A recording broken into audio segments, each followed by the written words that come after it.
Madam, నా మూలంగా ఎన్నడూ లేనిది కాలేజీలో గొడవలు మొదలయ్యాయి, గ్రూపులు తయారయ్యాయి. నా ఉనికి ఇక్కడ చాలామందికి ఇబ్బంది కలిగిస్తోంది. ఇలాంటి వాతావరణంలో నేను కూడా ప్రశాంతంగా పనిచేయలేను. అందుకే నేనే వెళ్ళిపోతే తప్ప ఇక్కడ పరిస్థితులు మారేలా లేవు. పరిస్థితులు ఎందుకు మారో నేను మారుస్తాను. ముందు నువ్వు ఈ ప్రశ్నకు జవాబు చెప్పు. నువ్వు పిరికివాడివా, ధైర్యవంతుడివా?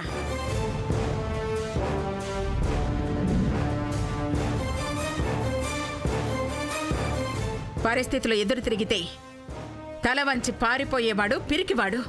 ఎలాంటి పరిస్థితుల్లోనైనా చెదరని ఆత్మవిశ్వాసంతో నిలబడేవాడు ధైర్యవంతుడు. నువ్వు పిరికివాడివైతే పారిపో విరాట్. నాకు అలాంటి వాళ్ళంటే నచ్చరు. భూమి బ్యాచ్తో కలిసి విరాట్ సార్ని డిస్టర్బ్ చేస్తుంటే మనశ్శాంతిగా ఎలా ఉంటారు మేడం? ఎలా ప్రశాంతంగా పనిచేసుకుంటారు? అసలు మేమంతా కూడా పీస్ఫుల్గా చదువుకోగలమా? మంచి ప్రశ్నే వేశావు. దానికి జవాబు తర్వాత చెప్తాను. నీ వెనకాల ఈ మూకంతా ఎందుకు చేరింది? విరాట్ సార్ని సపోర్ట్ చేయడానికి. అసలు సపోర్ట్ చేయడానికి, గో బ్యాక్ అనడానికి మీరంతా ఎవరు?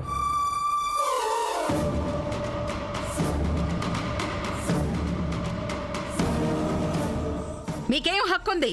మీకేం సంబంధం ఉంది? కాలేజీలో ప్రిన్సిపల్ లేరా? ఆయనకు తెలీదా? ఏ లెక్చరర్ ఉండాలో, ఎవరు వెళ్ళిపోవాలో తేల్చడానికి మీకేం అర్హత ఉంది?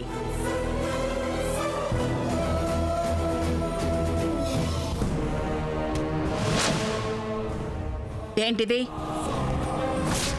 మా నిరసన తెలియజేయడానికి పెట్టుకున్నాం అమ్మగారు. మీరు కాలేజీకి వచ్చేది చదువుకోవడానికా, ఉద్యమాలు నడపడానికా?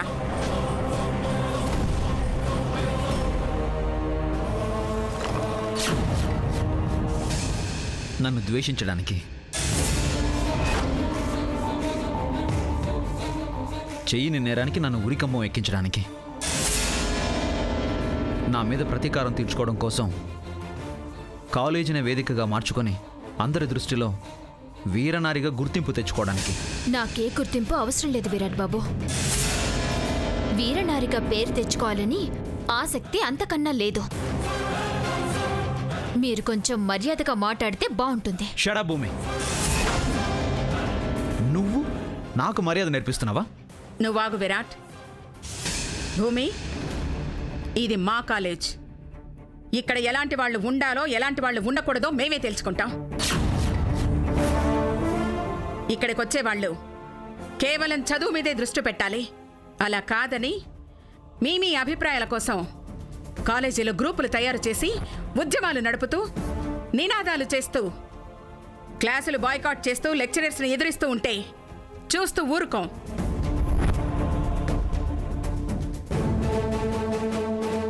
ఇప్పుడు చెప్పండి,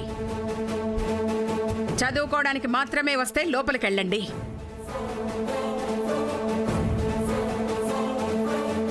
ఉద్యమకారులుగా మిగిలిపోదలిస్తే టీసీలు ఇస్తాం.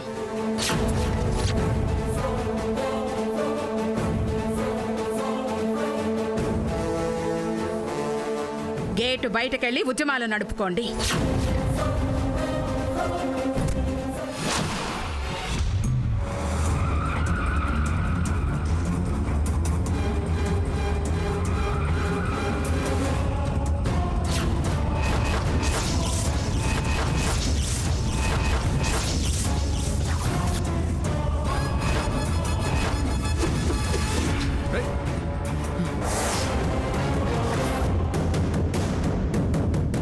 గురించి అబద్ధం సాక్ష్యం చెప్తావరా? ఎవరు చెప్పించారో, ఎందుకు చెప్పించారో తేలుస్తాను. మై గాడ్, వీడు దొరికితే మొత్తం నా గురించి, గ్రాని గురించి బయట పెట్టేస్తాడేమో. ఇప్పుడు ఎలా?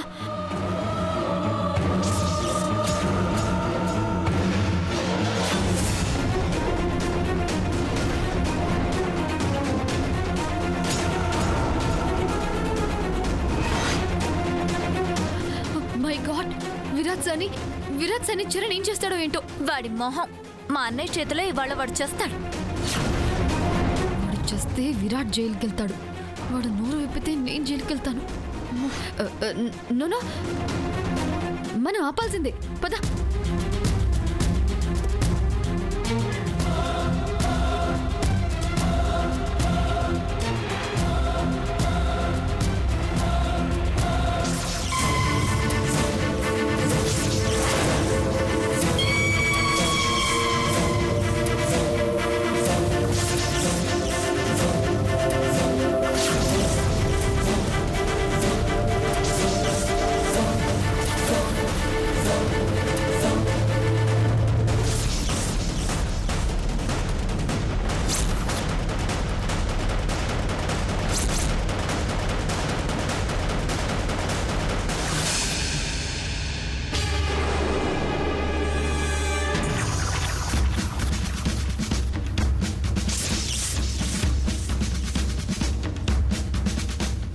ఏంద్రబాయ్ వదలండి ప్లీజ్, వాడంత చూడాలి. ఏంది అంత చూస్తావా? ఎట్లా చూస్తావు? పొడుస్తావా, నరుకుతావా, లేదంటే గా పోరగాన్ని కలిసి చంపినట్టు గీ పోరగాన్ని కూడా కలిసి చంపుతావా? అంతు చూస్తావా? అంతు గడేమన్న సర్కారు బాయ్ అనుకుంటున్నావా, దుర్గమ్మ చెరువు అనుకుంటున్నావా? అయ్యో మీకు తెలీదు, వదలండి. గండెందుకు పిచ్చి కుక్కని తరిమినట్టు తరుగుతున్నావు? ఉరికిచ్చి చంపుదామని చూస్తున్నావు? నీ మీద కోట్ల సాక్ష్యం చెప్తే గా పగల దిమాగ్లో పెట్టుకొని ఆణ్ణి ఏసేస్తేనే ఉరుకుతున్నావు. ఇప్పటికే గా సచ్చినోని చంపి జైలుకి పోయేట్టున్నావు. ఇంకో పోరని లేపేస్తే ఉరేసి ఊరవతల పారేస్తారు. మూసుకొని ఇంటికి పో.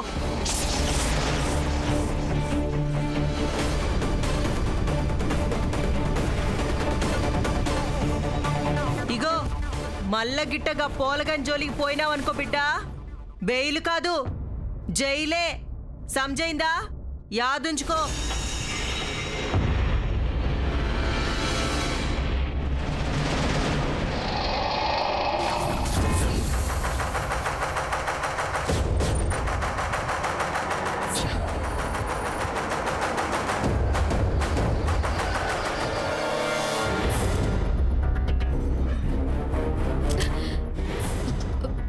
చరణ్ దొరికాడా?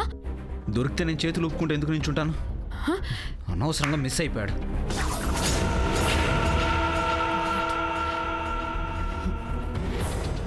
వాడు ఇవాళ తప్పించుకున్నా ఏదో ఒక రోజు మీకు దొరకకుండా పోడు సార్. అప్పుడు వాడంతా చూడండి. రాణి చరణ్ గారిని బయట తిరగనిస్తోంది ఏంటి? అర్జెంటుగా ఈ విషయం పోస్ట్ చేయాలి.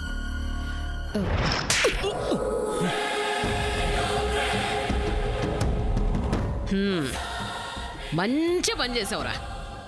అబ్బబ్బబ్బబ్బబ్బబ్బా, నువ్వు నిజంగా చాలా మంచి పని చేసావు. ఇవాళ నువ్వు గాని ఆ విరాట్ గాడికి దొరికిపోయి ఉంటే ఆహా ఎంత బాగుండేదో తెలుసా? విరాట్ నిన్ను ఎంచక్క చీకటి గదిలో కట్టి పడేసి కోర్టులో అబద్ధపు సాక్ష్యం ఎందుకు చెప్పించావురా అని, నీ వెనకాల ఎవరున్నారా అని ప్రేమగా అడిగి నిజాయితీగా నిజం రాబట్టి పంపించేవాడు. తెలుసా నీకది?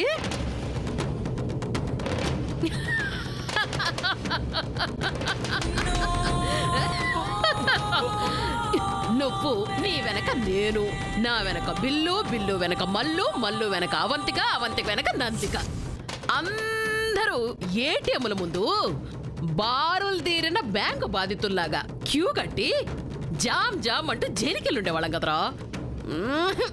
అబ్బబ్బబ్బబ్బబ్బబ్బా, ఎంత మంచి ఛాన్స్ మిస్ చేసేవరా. నేను హర్టు. రాణి, నా పళ్ళు ఫట్టు. నోరు మూయరా చవటద్దమ్మా. అసలు నీకు ఇక్కడ ఏం తక్కువైందనరా రోడ్డు మీదకెళ్ళావు? ఆ విరాట్కి ఎందుకు కనపడి చచ్చావురా? రెంటు, కరెంటు, బీరు, బిర్యానీ, దోమల బత్తీలు, ఈగలు, చీమల మందులు ఇవన్నీ కావాలంటే డబ్బులు కావాలి కదా గ్రాణి.